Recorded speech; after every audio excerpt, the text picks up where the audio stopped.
नमस्कार दोस्तों, मैं हृदय मिश्रा आप सभी का स्वागत करता हूं आपके इस आर्टिकल प्रोग्राम में। कैसे हैं आप सभी लोग। देखिए, आज हम लोग एक महत्वपूर्ण आर्टिकल पर चर्चा करने वाले हैं और ये मुद्दा जिस पर हम आज बातचीत करेंगे आपसे, एक्चुअली में ये मुद्दा छाया रहता है किन्हीं ना किन्हीं कारणों से।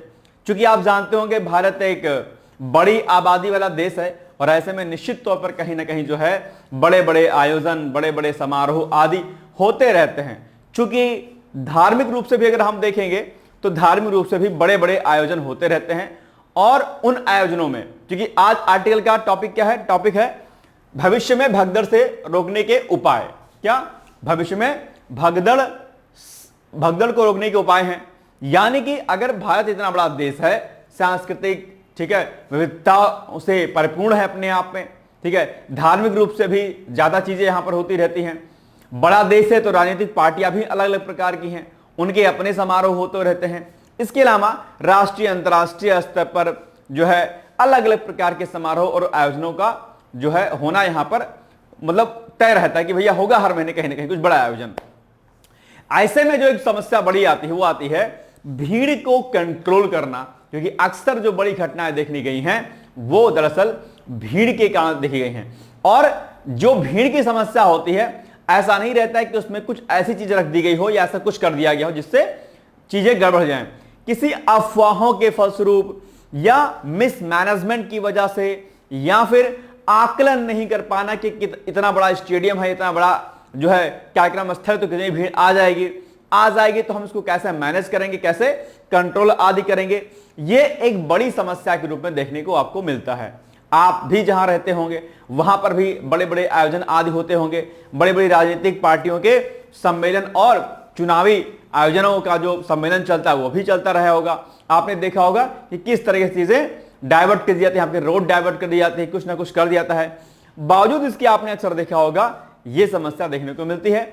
ये समस्या न सिर्फ जो है चुनावी स्थलों आदि पर देखी जाती है, बल्कि यह समस्या अगर आप देखेंगे तो बड़े बड़े रेलवे स्टेशनों पर, ठीक है, इसके अलावा स्टेडियम आदि में, इसके अलावा अन्य जो धार्मिक स्थल होते हैं वहां पर भी अक्सर समस्याएं देखने को मिलती हैं। हालिया अगर हम घटनाक्रम की बात करें तो आपने देखा होगा कि जो चिन्नास्वामी स्टेडियम था वहां पर किस प्रकार की घटनाएं हुई। उसके बाद कमेटी बनी, जांच हुई, रिपोर्ट आई और रिपोर्ट में कुछ रिकमेंडेशंस किए गए। उन रिकमेंडेशन पर उन जो है हम रिपोर्ट्स के महत्वपूर्ण बिंदु पर चर्चा भी करने वाले हैं आपसे कि भाई वहां पर चिन्नास्वामी जो स्टेडियम था जहां पर भीड़ जो है इतनी भगदड़ हुई, उसके बाद क्या हुआ, क्या रिपोर्ट्स होगी, इस पर चर्चा करेंगे। लेकिन भीड़ की समस्या को लेकर के आपके परीक्षा में बड़े महत्वपूर्ण प्रश्न आते रहते हैं। अगर आप इसको जो है देखेंगे, अपने पेपर में ऐड करेंगे तो निश्चित तौर पर ये आप पेपर फर्स्ट में भी आप इसको ऐड कर सकते हैं, क्योंकि ये पार्ट है अपने आप में जो है किसका, जो है आपके समाज का। और आप इसको इस टॉपिक को चाहें तो आप एथिक्स में भी आप इसको ऐड कर सकते हैं, क्योंकि निश्चित तौर पर जो है ये जवाबदेहिता का एक टॉपिक है कि भाई जो रिस्पॉन्सिबिलिटीज होती है किसकी, जो आपके जो ब्यूरोक्रेट्स होते हैं उनकी रिस्पॉन्सिबिलिटीज होती है कि ऐसे बड़े आयोजनों पर निगरानी बड़ी तल्लीनता के साथ रखें और उस पर बेशक बहुत बेहतर ढंग से कार्य कर पाएं। तो आज इन्हीं बिंदु पर चर्चा करेंगे और ये टॉपिक आपके एस्से के लिए बहुत महत्वपूर्ण है। निबंध में आपसे यहां पर प्रश्न पूछ सकता है। ध्यान रखिएगा कि प्रश्न पूछेगा ही पूछेगा, लगभग चांस है कि 2025 के अभी हम घटनाक्रम, हालिया घटनाक्रमों पर बातचीत करेंगे। तो आप देखेंगे चाहे बात न्यू दिल्ली रेलवे स्टेशन की हो, ठीक है, उत्तराखंड की हो घटना हो, ठीक है, चिन्नास्वामी स्टेडियम की हो, ऐसी कई घटनाएं, चाहे प्रयागराज में भी हुआ था कुंभ में, ऐसी कई घटनाएं जो है देखने को मिलती रहती हैं। तो उन्हीं पर आज हम बातचीत करने वाले हैं, ठीक है। दिल थाम के बैठिएगा, अच्छा आर्टिकल है। और ऐसे आर्टिकल में से आपकी क्या होती है, जब आप कभी अधिकारी बनेंगे तो मेरी बातें भी आपको ध्यान में आएंगी कि हृदय सर ने कुछ बताया था, हमें इस तरीके से काम करना होगा। अक्सर आपने देखा होगा कि जब कोई बड़ा आयोजन होता है तो उसकी कमान जो है एक्सपीरियंस्ड ब्यूरोक्रेट्स पर, एक्सपीरियंस जो पुलिस अधिकारी, कर्मचारी आदि होते हैं उनको दिया जाता है, जिनको इन बड़े बड़े आयोजनों को सफल रूप से कराने का प्रशिक्षण मिला होता है या उनको एक्सपीरियंस होता है, उनको अनुभव होता है, उसी आधार पर किया जाता है। बावजूद इसके कई बार घटनाएं घटित हो जाती हैं, कुछ ना कुछ कमी रह जाती है। और अगर देखा जाए तो आम जनमानस की भी कहीं ना कहीं कमी रहती है, वो भी चीजों को मैनेज नहीं करता है। मैं ऐसा बिल्कुल नहीं कह रहा हूं कि इसमें सारी की सारी गलती प्रशासन की होती है। आम जो नागरिक होता है उसकी भी गलती कई बार देखने को मिल जाती है। आप अपनी चीजों पर ठीक नहीं चलेंगे, आप बाइक चलाएंगे तो लहराते हुए चलाए जाएंगे, आप सामान कहीं भी फेंक देंगे, आप कुछ कर देंगे, आप धक्का दे देंगे, आप आगे निकलने का प्रयास करेंगे, कहीं कोई लाइन लगी हुई है तो आप सोचेंगे कि आप लाइन क्रॉस करके आप पहले पहुंच जाएं, ठीक है, या कुछ ऐसी गतिविधि भी आप कर देंगे कि चीजें दिक्कत कर जाएं। अब भीड़ में अपने आप को भी सुधारना जरूरी है कि अगर ऐसी कोई अफवाह आती है तो आप चिल्लाएं नहीं, शोर न मचाएं, बल्कि मदद करें, लोगों की सहायता करें। ऐसी कई सारी चीजें होती हैं जिससे एक आम इंसान का भी जुड़ाव होता है। तो जहां एक और प्रशासन की ओर से गलती मानी जाती है, मिसमैनेजमेंट माना जाता है, तो वहीं दूसरी ओर अगर देखा जाए तो क्षणिक रूप से जो है जो यहाँ पे जनता जो होती है उसकी भी गलती कहीं ना कहीं देखने को मिल सकती है। हालांकि यहाँ पर जनता की गलती पर बातचीत नहीं करेंगे क्योंकि ये व्यवस्था एक्चुअली में प्रशासन की होती है, इसलिए बात यहाँ पर प्रशासन की होगी, आम नागरिक की नहीं होगी, ठीक है। क्योंकि प्रशासन अगर चुस्त दुरुस्त है, अगर सब चीज उसने बेहतर कर दी तो कितना ही कोई जो है टेढ़ा व्यक्ति हो वो अपने रास्ते पर चलेगा। कानून के पास इतनी शक्ति होती है कि वो चाहे बड़े से बड़े लाखों करोड़ों लोगों के आयोजन स्थल को बहुत बेहतर ढंग से कर सकती, मैनेज कर सकती, लेकिन प्रयास करना चाहिए। एसी वाले बंद कमरों में बैठ करके जो आप कंट्रोल करेंगे चीजों को, तो कंट्रोल ऐसे होता नहीं है एक्चुअली में, ठीक है। आइए इस पर अब हम बातचीत करते हैं आगे। सबसे पहले हम यही बातचीत कर लेते हैं कि अभी हाल ही में 2025 में कौन कौन सी प्रमुख घटनाएं घटित हुई हैं। 2025 का वर्ष बड़ा दर्दनायक रहा, चाहे बात वो अहमदाबाद की हो, चाहे बात जो है आपके किसी अन्य चीज की हो, आपके पहलगाम की हो। ऐसे कई सारी घटनाएं आपको देखने को मिली जो कि बड़ी दर्दनाक थी अपने आप पे, लेकिन ठीक है, कोई बात नहीं। 2025 की शुरुआत इस बार अच्छी नहीं हुई है, आगे देखते हैं क्या कुछ होता। तो हालिया घटनाक्रमों पर आप चर्चा करेंगे तो महाकुंभ मेला प्रयागराज में 29 जनवरी को, जो आप जानते होंगे, मौनी अमावस्या एक बड़ा आयोजन होता है और उसी दिन जो है घटना आपको यहां पर देखने को मिली थी, ठीक है। आप जानते होंगे भीड़ इकट्ठे जहां पर हो जाती है वहां पर चीजें दिक्कत कर जाती है। अब लोगों की भी कमी है, जैसे कोई खास एक स्थान है तो किसी ने कह दिया कि शाम को सुबह 4 बजे नहाएंगे तो ही पाप धुलेंगे आपके, तो अब सब या एक ही घाट से पूरी गंगा नदी है अपने आप में, तो कई घाट बने थे ना भाई, कई घाट बने थे अलग अलग, लेकिन दिक्कत क्या होती है, सब लोग चाहते हैं कि एक ही घाट पे आके नहा ले। जैसे महाकुंभ होता है वहां पे हरिद्वार में, तो हर की पौड़ी पवित्र स्थल माना जाता है, तो कोई सोचे कि हम हर की पौड़ी में ही जाके नहाएंगे तो ही हमारा कल्याण होगा, नहीं, ऐसा नहीं है। गंगा तो हर जगह बहती ही है, अलग अलग घाट बनाए गए। हरिद्वार में तो बड़े सुंदर सुंदर घाट हैं, बड़ा सुंदर मनोरम दृश्य, कभी आप गए होंगे, देखा होगा आपने। मैं तो 5-6 साल वहीं रहा हूं, ठीक है, गंगा की गोद में रहा हूं, तो देखा है बड़ा अच्छा मैनेजमेंट है वहां का अपने आप। पूरे बड़े घाट पूरे जो है हर की पौड़ी से पहले से लेकर के और लगभग मान के चलिए कि आपका जो है ये जो एरिया पड़ेगा आपका जो है ज्वालापुर तक का एरिया, वहां तक अच्छे खासे घाट जो है बनाए गए हैं। वहां तक छोड़ दीजिए आप, अगर आप देखेंगे तो आप अगर सिंहद्वार का जो एरिया, सिंहद्वार जहां पर रानीपुर मोड़ के आगे आप जाएंगे तो वहां पर घाट इतने मनोरम बने हैं कि आपका दिल गदगद हो जाएगा। तो आप वहां नहाइए, किसने आपको रोका है। और वो धार्मिक स्थान भी है, मंदिर भी है, आप साधु संत मिल जाएंगे, सारा सामान आपको मिल जाएगा। जरूरी थोड़ी ना कि आप हर की पौड़ी में जाएं। ठीक उसी प्रकार से प्रयागराज में बहुत सारे बड़े बड़े घाट बनाए गए थे।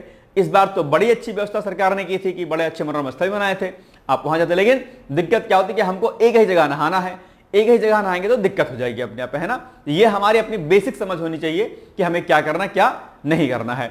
तो ये घटना एक्चुअली में 29 जनवरी को हो गई, भीड़ बढ़ गई अचानक से और बॉर्डर टूट जाने का जो है संगम क्षेत्र में भगदड़ मच गई अपने आप में बस। और चूंकि सुबह का समय था, कुछ लोग सो रहे थे, कुछ लोग वो कर रहे थे, तो दबते हुए चले गए अपने आप में, है ना। ये एक बड़ी घटना हुई। जो आधिकारिक सूचना प्राप्त हुई उसके अनुसार आधिकारिक रूप से जिन्हें मौतें बताई गई हैं उनमें लगभग 30, जबकि कुल रिपोर्टों में 37 से अधिक मृतकों का आंकड़ा है। 60 से ज्यादा जो है घायल इसमें हो गए थे। लगभग 30 से 35-36 आप मान सकते हैं कि ये सरकारी आंकड़ा कह रहा है। मेरे पर मत आ जाना आप लोग, क्योंकि आप लोग एकदम से बात पकड़ लेते हो, है ना। तो ये ध्यान रखिएगा, ये सरकारी आंकड़ा है। निश्चित तौर पर आंकड़ा इससे ज्यादा रहा होगा, नो डाउट, लेकिन ठीक है, रिपोर्ट्स इतनी नहीं बताई जाती, आप लोग भी जानते होंगे इस चीज को, ठीक है। खैर एनीवेज, नई दिल्ली रेलवे स्टेशन पर भी भगदड़ हुई 15 फरवरी को। ये एक भगदड़ हुई अपने आप में। कुंभ मेले के लिए जा रहे तीर्थयात्रियों के बीच प्लेटफॉर्म पर जो है ओवर क्राउडिंग हो गई और ट्रेन के देरी से भगदड़ मच गई आपने, ठीक है। कम से कम 18 लोग इसमें मारे गए। अक्सर ट्रेनों पर जो अक्सर जो है रेलवे स्टेशन पर जो घटना होती है वो क्या होती है, प्लेटफॉर्म चेंज करने की होती है। अब एग्जाम्पल के लिए ऐसे ये स्टेशन बना हुआ है आपका, ये स्टेशन है, ये स्टेशन है इतना बड़ा। अब ये है आपका प्लेटफॉर्म नंबर 1, क्या है ये देखो जरा, ये प्लेटफॉर्म नंबर 1 है आपका, क्या ये है प्लेटफॉर्म नंबर 1 है आपका, ठीक। प्लेटफॉर्म नंबर 2 है ये अपने आप में, ठीक है, ये 1 और ये 2। फिर प्लेटफॉर्म नंबर आपका ये 3 है, ठीक है। फिर प्लेटफॉर्म नंबर क्या है आपका, ये 4 है अपने आप में। अब भैया अच्छा 5 ही मान लीजिए आप, ठीक है, चलो ये भी हो गया, 5 हो गया, 2 3 4 और 5। अब होता क्या है कि यहां से यहां तक आने में भाई बीच में तो बहुत पटरियां हैं, आप यूं ही तो आ नहीं सकते डायरेक्टली, सिंपल सी बात है, आप चढ़ के आओगे, स्टेट से आओगे, और एक लंबी दूरी आपको यहां से आने में, माना कि 5 नंबर पर गाड़ी आ रही थी, 5 नंबर पर ट्रेन आपकी आई थी, आप सारी भीड़ सारा क्राउड यहां पर इकट्ठा है, सारा क्राउड यहां पर इकट्ठा है। अब हुआ यूं कि जब ट्रेन आने का टाइम हुआ तो उसके आधे घंटे 10 मिनट पहले या 20 मिनट पहले अनाउंस हो गया कि आपकी ट्रेन 5 नंबर से ना करके 1 नंबर पे आएगी, 2 नंबर पे आएगी, 3 नंबर पे आएगी, ठीक है। अब हुआ यूं कि सारी जनता एक साथ, भाई जनरल वाले भी तो होंगे, अब जनरल वाले होंगे, स्लीपर वाले होंगे, सब लोग चाहेंगे भैया ट्रेन छूटे ना हमारी, सबको डर रहता है, जनरल वाले भी रहते हैं उनमें। क्या होता है एकदम से कि हमको सीट मिल जाए या ट्रेन छूट ना जाए, एकदम से सारा क्राउड इकट्ठे जो है यहां पर किसी भी इस प्लेटफॉर्म पे आने शुरू कर देता है और भगदड़ मचना शुरू हो जाती है उसी में। चूंकि जो रास्ता होता है रेलवे का उपकर सीढ़ियों का वो भी सकरा होता है, सीढ़ियां खड़ी होती हैं अपने आप में, वो भी एक समस्या का कारण बन जाता है कई बार। तो आपने देखा होगा कि ये समस्याएं, या बहुत भीड़ हो गई, कोई बड़ा आयोजन कुंभ का हुआ, अब कुंभ में क्या हुआ, क्राउड ज्यादा हो गया अपने आप में, भीड़ ज्यादा हो गई और जो है चीजें गड़बड़ कर गई अपने आप में। तो ये समस्या अक्सर रेलवे स्टेशनों पर आपको देखने को मिलती है ना। चलिए, तो 18 लोग इसमें मारे गए, ये भी एक बड़ी घटना थी जिसमें लोग, ऐसी घटनाएं नाहक होती हैं, मतलब कोई ना कृत्रिम आपदाएं आती हैं अपने आप में, ना प्राकृतिक आपदाएं आती, कुछ नहीं होता है, वो आपस में जो है चीजें ऐसी जो है मतलब एक समझ लीजिए कि मिसगाइड हो जाते हैं लोग, या यूं कह लीजिए कि भ्रमित हो जाते हैं, या जल्दबाजी में कह लीजिए, जो भी कह लीजिए, ऐसी घटनाएं अक्सर घटित हो जाती हैं, ठीक है। अगर बात करें गोवा में, तो श्री लहरा देवी मंदिर जो है सिरगांव में भी हुई, 30 मई को हुई घटना।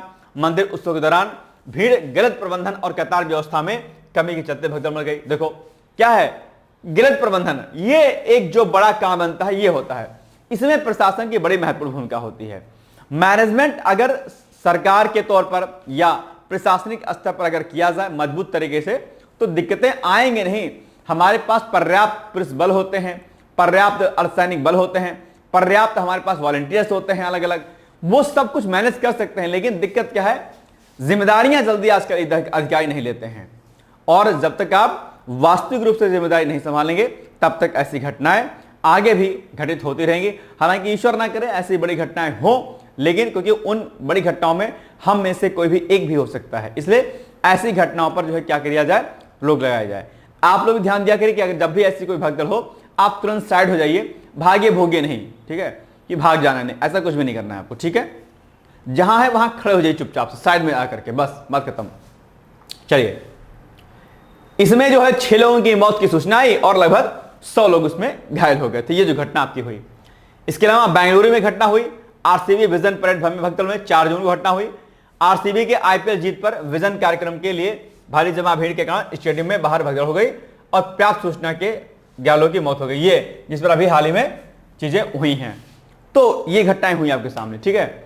हरिद्वार में मनसा देवी मंदिर भगदड़ मच गई, आप जानते हो कि मनसा देवी मंदिर में, ठीक है, ये मानसा नहीं, मनसा देवी होगा, मनसा कर लिए, मनसा बोलते हैं समांतर, इसको मनसा देवी बोलते हैं, ठीक है, मनसा देवी।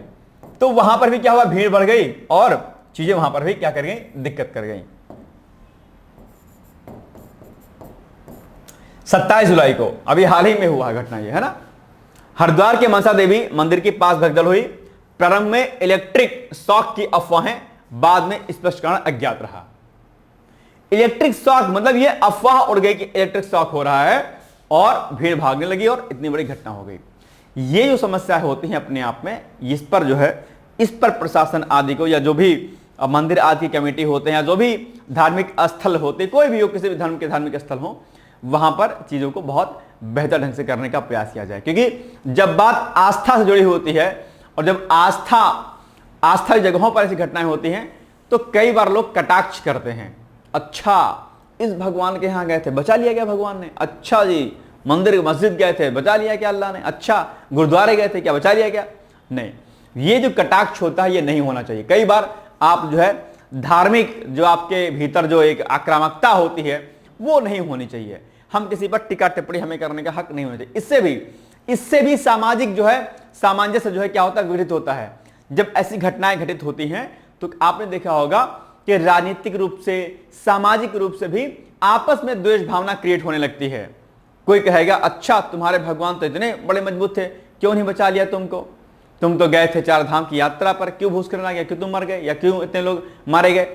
कई बार अलग अलग धर्मों के धार्मिक स्थलों पर भी ऐसे टिका टिप्पणियां आती हैं। इससे क्या होता है, वैमनस्य पैदा होता है। यह इंटरलिंक्ड है टॉपिक, आप ध्यान रखिएगा कि ऐसे चीजों की वजह से धार्मिक उन्माद और जो सामाजिक वैमनस्यता जो होती है वह भी फैलती है अपने आप में। तो इनको भी क्या करना चाहिए, कंट्रोल करने का प्रयास करना चाहिए। यह भी एक बड़ी समस्याओं के रूप में देखने को मिलता है। ठीक है, प्राप्त सूचना में 6 लोगों की मौत इसमें हो गई थी। तो ये चीजें हैं। राजनीतिक रूप से आपने देखा होगा कि पूरा का पूरा मीडिया जगत इसमें जो है आ जाता है और पैनल पर बैठ करके लोग अलग अलग प्रकार के लोग टीका टिप्पणियां और वाद विवाद होते रहते हैं। इससे भी हमारे बीच की जो दूरी होती है आपस में सामाजिक, वो क्या होती है, बढ़ती चली जाती है। ठीक है, खैर अब भविष्य में भगदड़ रोकने के उपाय, तो जैसे कि नंबर 1 पर यहां पर लिखा गया है कि योजना और प्रबंधन। भाई अगर ऐसी घटनाएं की पुनरावृत्ति ना हो, रिपीटिशन ना हो ऐसे समस्याओं का, भगदड़ का, उसके लिए क्या करें, तो उसके लिए कई सारी चीजें होती हैं। जैसे सबसे पहले तो अगर मैं आप मुझसे पूछेंगे तो मैं आपसे कहूंगा कि ऐसे अधिकारियों को पहले से पूर्व प्रशिक्षित किया जाए। हालांकि इसके लिए पूरी टास्क फोर्स ऑलरेडी होती, सब कुछ ट्रेंड होते हैं, लेकिन भीड़ के लिए या तो भीड़ के लिए एक अलग से आयोग बना दिया जाए, कुछ एक अलग से भर्ती, जैसे फॉरेस्ट डिपार्टमेंट है अपने आप में, डिजास्टर मैनेजमेंट के लिए टीम बनी होती है ना, रेस्क्यू टीम अलग बनी होती है। इसी प्रकार से भीड़ तंत्र को जो है खत्म करने के लिए, मतलब इतना दिक्कत ना हो, उसके लिए एक अलग टास्क फोर्स या अलग टीमें बनाई जाएं। यह भी एक सुझाव बेहतर हो सकता है। उसके लिए एक अलग ही जो है सरकारी नौकरी उसमें निकले और अलग अलग लोग उसमें शामिल हो अपने अपने तरीके से, तो यह भी एक बड़ा अच्छा काम हो सकता है। उनको जब वो ट्रेंड रहेंगे तो वो ज्यादा मैनेज कर पाएंगे। जैसे नॉर्मल पुलिस वालों को आप लगा देते हैं, सिपाही कांस्टेबल आप लगा देते हैं, उनको इतना ज्यादा जो है चीजें एक्सपीरियंस होती नहीं है और दिक्कत कर जाती हैं कई बार। तो ये भी एक बड़ा महत्वपूर्ण चीज है कि ऐसी चीजों को अलग से हम एक जो भर्ती प्रक्रिया निकालें और उनको ज्वाइनिंग करें। इससे क्या होगा कि जहां एक और ऐसे बड़े घटनाक्रमों पर जो है, ऐसे बड़े घटनाओं पर रोक लगाने में आसानी होगी, तो वहीं दूसरी ओर अगर आप देखेंगे तो इससे सरकारी नौकरी चाहने वाले युवाओं को भी काफी सपना पूरा होगा और एक रोजगार का क्या होगा, एक सृजन भी होगा अपने आप में, है ना। यह भी एक बड़ी बात है। तो पहला पॉइंट क्या लिखा है, योजना और प्रबंधन, यह भी जरूरी है। अच्छा, जब भी कोई चीज, कोई अगर भीड़, अगर कोई बड़ा आयोजन होता है, आपसे पूछा गया, आप आयोजन करता है, आपसे पूछा गया कितनी भीड़ इकट्ठा हो जाएगी, आपने कहा लगभग इतने हो सकती है, या आप अधिकारी हैं, आपने आकलन कर लिया कि भैया इस आयोजन में इतनी भीड़ आ सकती है। तो जितनी क्षमता उस स्टेडियम की हो, ना तो उसके बराबर और ना उसके ज्यादा भीड़ आने के लिए आपको अनुमति देनी चाहिए। अगर किसी भी स्टेडियम में अगर 1000 लोगों के बैठने की व्यवस्था है तो मेरे अकॉर्डिंग उसमें आप 800 लोगों की ही अनुमति दीजिए। यह नहीं कि स्टेडियम में या बड़े आयोजन स्थल में बैठने की क्षमता 1000 की है और आपने अनुमति दे दी 1200 की, 1100 की। आप क्या सोचेंगे, अरे रे 1200 की अनुमति है, आएंगे थोड़ी ना, आएंगे तो 1000, 800, 900। नहीं, ऐसा नहीं है। अगर क्षमता उसकी 1000 लोगों की बैठने की हो तो आप 800, 900 की परमिशन दीजिए आप, क्योंकि कई बार क्या होता है, कम आते हैं और कई बार ज्यादा आते हैं। कम आएंगे तब तो मैनेज हो जाएगा, लेकिन अगर किसी कारणवश ज्यादा भीड़ बढ़ गई तो आप मैनेज कैसे करेंगे। जैसे क्या कहा मैंने, 1000 की क्षमता है आपके पास, ठीक है, 1000 की क्षमता है, ठीक है, 1000 की क्षमता है, आपने परमिशन दिया 800 लोगों की, भैया 800 से ऊपर हम दे देंगे परमिशन, नहीं तो नहीं देंगे परमिशन। तो अगर 800 की परमिशन दी है आपने, तो अगर प्लस होंगे तो भाई ये 850, 900 या 1000 तक पहुंच जाएंगे, एक आंकड़ा मैं मान लेता हूं, ठीक है। तो अगर 1000 की बैठने की व्यवस्था है तो ठीक है, मैनेज हो गया अपने आप में। लेकिन अगर 1000 की बैठने की व्यवस्था है, आपने 1000 ही परमिशन दे दिया, तो भैया फिर ये 1100 हो सकता है, 1200 हो सकता है और इसका दुगना भी हो सकता है अपने आप पे। तो आपके पास क्या हो जाएगी, समस्या आ जाएगी। इसलिए चीजों को यह भी ध्यान जो है देना थोड़ा जरूरी हो जाता है। ठीक है, आइए अब पॉइंट क्या है, योजना और प्रबंधन, यानी कि planning and management. It's a very most important point है ना। यानी कि आयोजनों के लिए भीड़ प्रबंधन योजना पहले से तैयार हो कि भैया हमें क्राउड मैनेजमेंट कैसे करना है, लोगों की संख्या का आकलन, एस्टिमेट कितना हो सकता है, यह आकलन आपका होना चाहिए। और उस प्रकार के आयोजन अगर पहले कभी हुए हों तो उन पर भी आपको फोकस करना चाहिए। लोगों की संख्या का आकलन मैंने बता दिया, पर्याप्त एंट्री और एग्जिट गेट्स जो है होने चाहिए। कई बार क्या होता है, घटनाएं इसलिए भी हो जाती हैं क्योंकि जो एग्जिट और जो आपका क्या कहते हैं एंट्री होता है वो एक ही दो होते हैं या एक ही होते हैं। तो भैया जब भगदड़ मचेगी सभी लोग एक ही साथ घुसेंगे, कहां हो पाएगा, नहीं हो पाएगा, दिक्कत हो जाएगी। या जब एक ही साथ में सब लोग निकलेंगे तभी भगदड़ हो जाएगी। तो ये भी एक बड़ी समस्या है अपने आप में, इसलिए क्या कहते हैं इस पर भी नियंत्रण रखना चाहिए। एग्जिट गेट आपके एंट्री गेट होने चाहिए, कई सारे होने चाहिए, और अग्निशमन आदि की व्यवस्था भी होनी चाहिए वहां पर। आयोजन स्थल पर मार्ग निर्देश और साइनेज स्पष्ट हो अपने आप में कि भाई कहां कहां पर क्या क्या, किसको कहां बैठना है, कहां पर जाना है, कैसे निकलना है। पर्याप्त एक बढ़िया मैप आदि होना चाहिए, और जगह जगह लोग आने, अधिकारी लोग या पुलिस अधिकारी लोग या कर्मचारी खड़े होने चाहिए जो बताते रहे कि आपको इस गेट से नहीं इस गेट से आना है।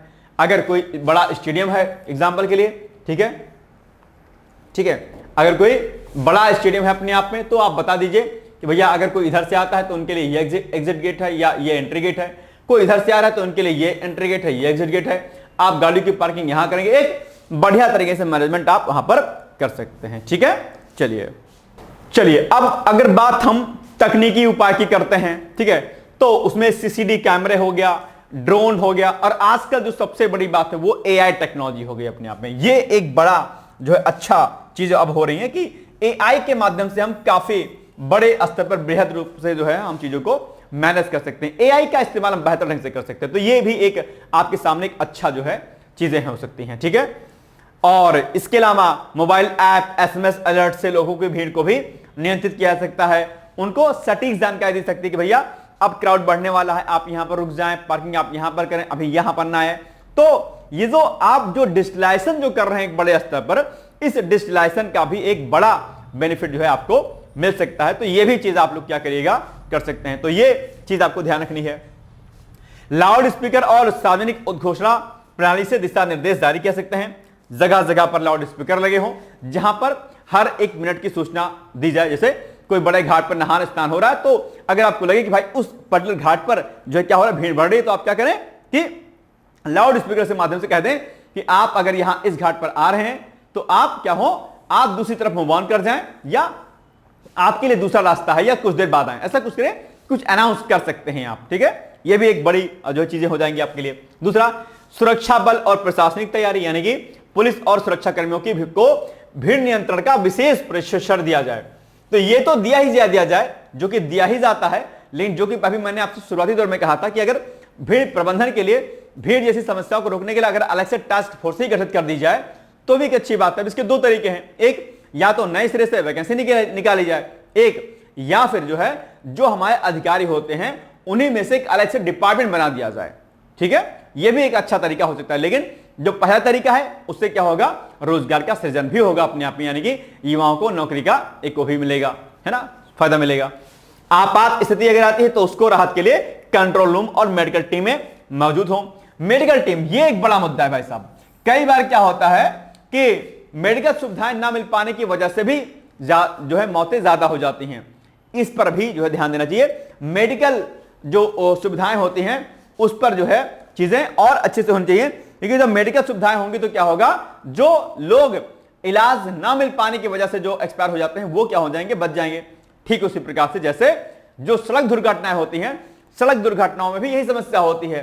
सही समय पर अगर उपचार मिल जाता दुर्घटनाग्रस्त व्यक्ति का तो उसकी जान बच सकती थी। लेकिन होता क्या है कि आप अपने इतने महान आदमी हैं, आप रोड पर जा रहे होते हैं, सड़क पर कोई व्यक्ति गिरा होता है, रात में जो है एक्सीडेंट हो गया होता है, आप उसको उठाते नहीं, आप गाड़ी देख के निकल जाते हैं आप। मतलब हमारी इतनी ज्यादा हमारे भीतर जो है क्या कहते निर्दयता आ गई है कि हम ऐसे लोगों को बचाते नहीं है।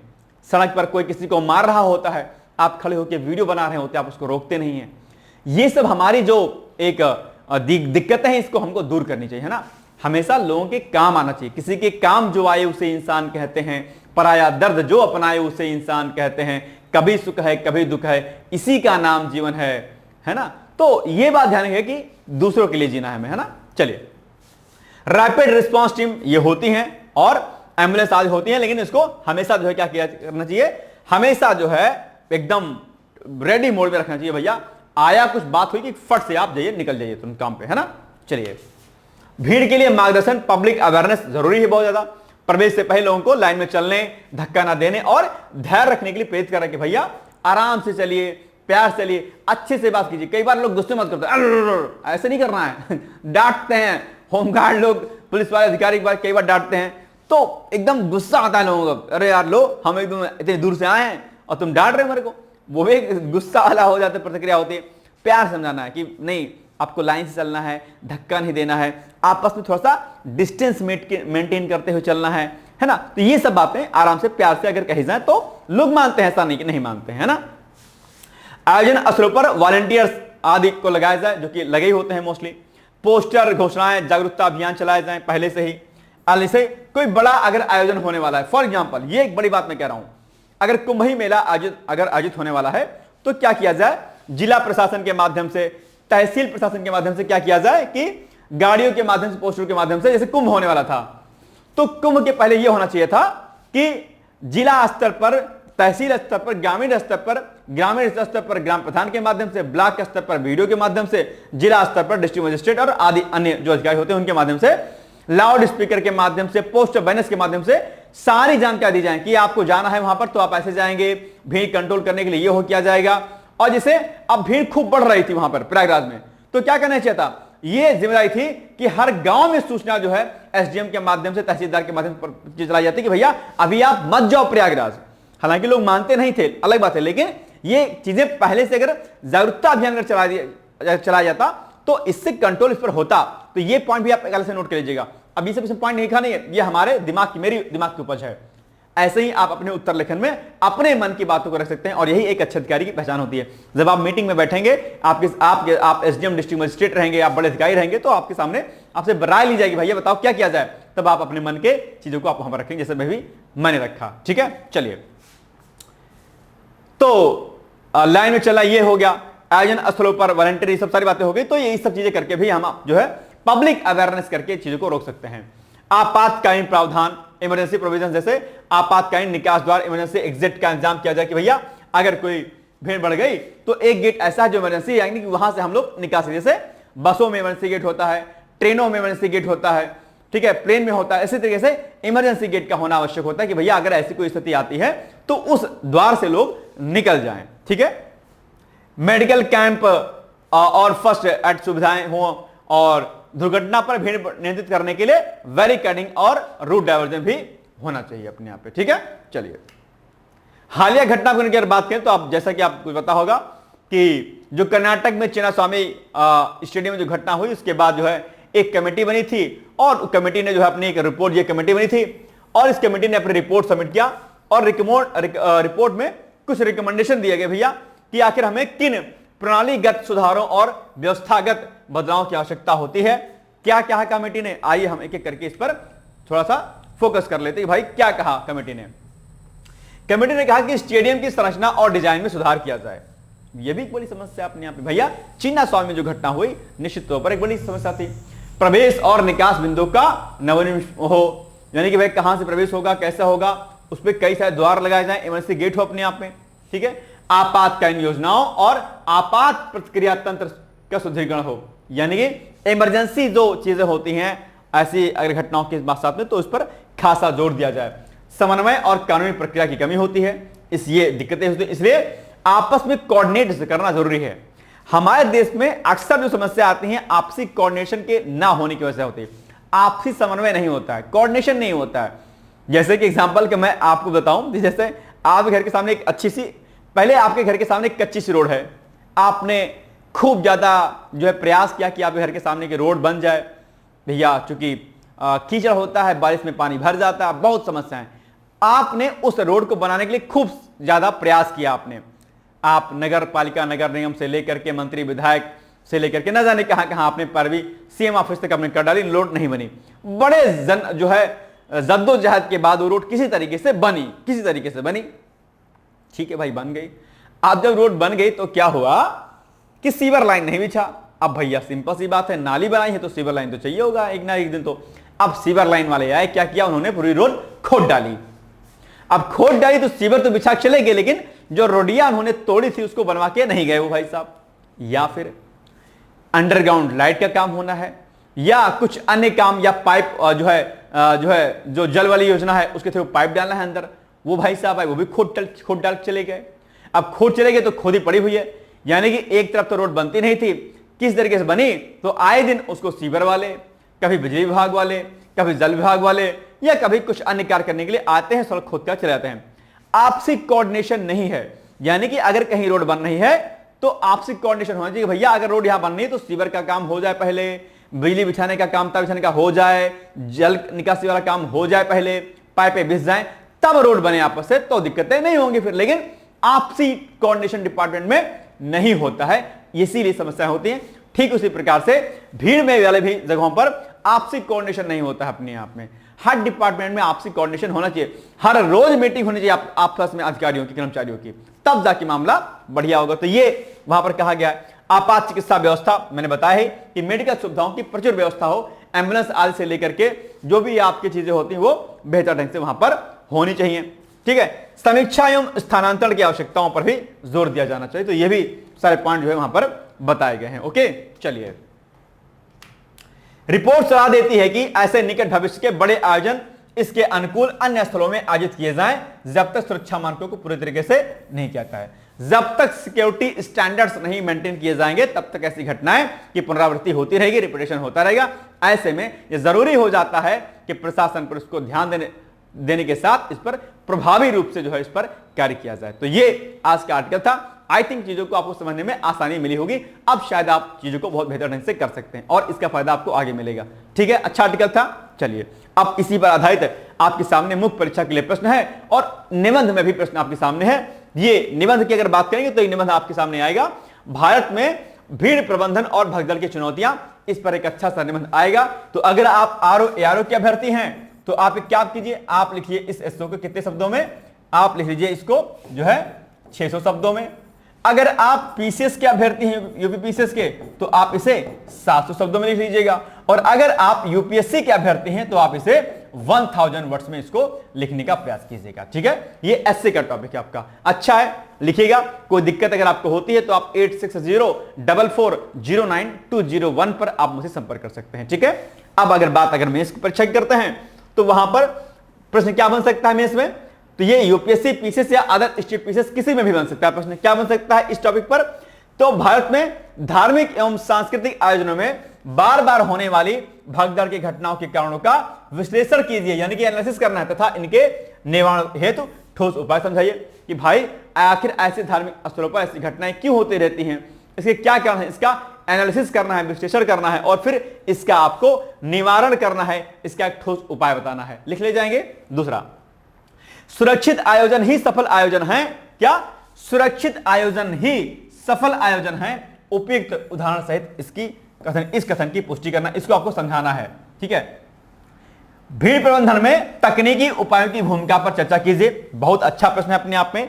जो नई नई टेक्नोलॉजी आ रही है, डिजिटलाइजेशन हो रहा है, एआई आ रहा है, एसएमएस से, इनके माध्यम से आखिर हम भीड़ प्रबंधन कैसे कर सकते हैं, भीड़ को कंट्रोल कैसे कर सकते हैं।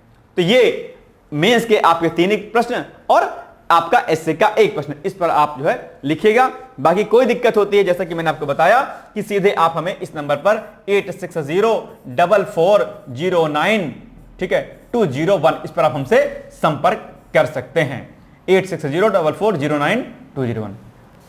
ठीक है, तो ये एक अच्छी जो है आर्टिकल था हमारा। और बाकी हम मिलेंगे अगले आर्टिकल में। तब तक आप लोग पढ़ते रहिए, मस्त रहिए, व्यस्त रहिए, यूं ही मुस्कुराते रहिए और दिल खोल के बढ़िया सा अच्छा सा निबंध लिखिएगा और मुंह परीक्षा के लिए उत्तर लिखिएगा। ठीक है, all the best, thank you so much, bye bye, take care. दोस्तों, क्या आप पीसीएस अधिकारी बनना चाहते हैं? यदि हाँ, तो टिकोड एग्जाम लेकर आया है यूपी पीसीएस फाउंडेशन कोर्स 2025।